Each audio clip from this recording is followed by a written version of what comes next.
اهلا بيكم يا حبايب محمود جمال في حلقه جديده من حلقات المحليه. متنساش اعمل لايك، اعمل شير، اعمل سبسكرايب، فعل زر الجرس. والحديث عن لقاء البنك الاهلي والزمالك ولقاء فيوتشر والنادي الاهلي. هنتكلم عن لقاء البنك الاهلي والزمالك والكابتن حلمي طولان المدير الفني المحنك صاحب ال 73 عام امام جوردو فييرا المدير الفني صاحب ال 76 عام. اتنين عواجيز يعني ما شاء الله فوق ال70، بيلعبوا في مركز شباب فوق ال70 ما شاء الله.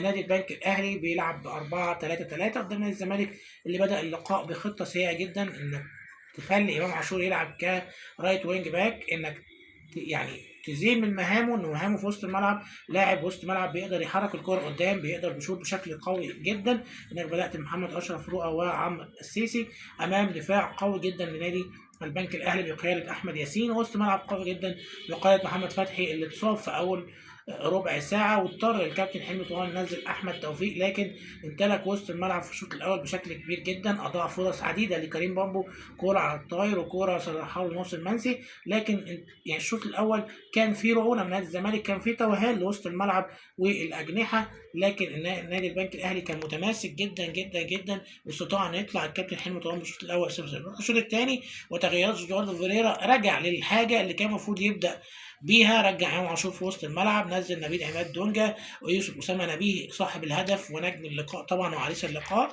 وبدا يعدل من نادي الزمالك واللي يرجع تاني للطريقه العاديه وهي ال4-3-3 قدام الكابتن حلمي طولان اللي بيلعب بطريقه واحده بخطه واحده. في بعض الاحيان لازم المدرب يكون مرن، يكون عارف الفريق اللي قدامه بدأ يعمل ايه وعلى اساسه لازم يغير من خطته. لكن الكابتن حلمي طولان ده عيبه ان هو بيقفل طول المباراه، وطبعا الفريق اللي بيدافع على طول لازم يغلط في بعض من المباراه. وتمكن يوسف اسامه نبيه من احراز هدف المباراه في الثانيه الاخيره او في الدقيقه ما قبل الاخيره، وانتظر الزمالك فوز ثمين وعاد الى المركز الثاني. روح الماتش يعني فيوتشر النادي الاهلي كان الفوز في الايد، لكن أضاع لعيبة النادي الأهلي الفوز ومارسوا الكرة. من وجهة نظري التشكيلة من بدايتها كانت سيئة جدا، إنك تلعب بمهاجم جناح وتلعب بجناح مهاجم كانت صعبة جدا، إنك تودي محمد شريف كمهاجم وإنك تلعب بشادي حسين كجناح كانت صعبة قوي في بداية الشوط الأول. لكن لما عدل الكفة وخلى شادي حسين يخش في مكانه كمهاجم وودي محمد شريف على الجناح،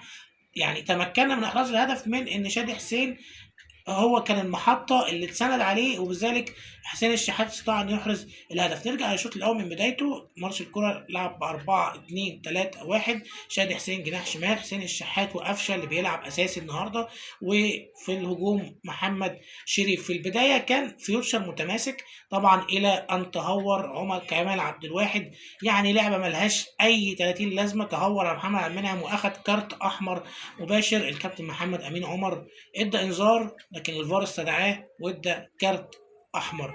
طبعا احنا عندنا الفار ده محتاج تفويره، يعني الفار بيقعد 50 سنه عشان يحسب الكره بلانتي ولا اوفسايد ولا مش اوفسايد. حاجه عجيبه وحاجه غريبه. الشوط الاول كان يعتبر جيد، النادي الاهلي احرز هدف عن طريق حسين الشحات وانتهى الشوط الاول بهدف نظيف. الشوط الثاني على الرغم من النقص العددي لفيوتشر، لكن برعونه من النادي الاهلي بإضاعة الفرص بتأخير التغييرات من مارسيل كولر، استطاع فريق فيوتشر من هجمة يعني غطى الدفاع على محمد الشناوي.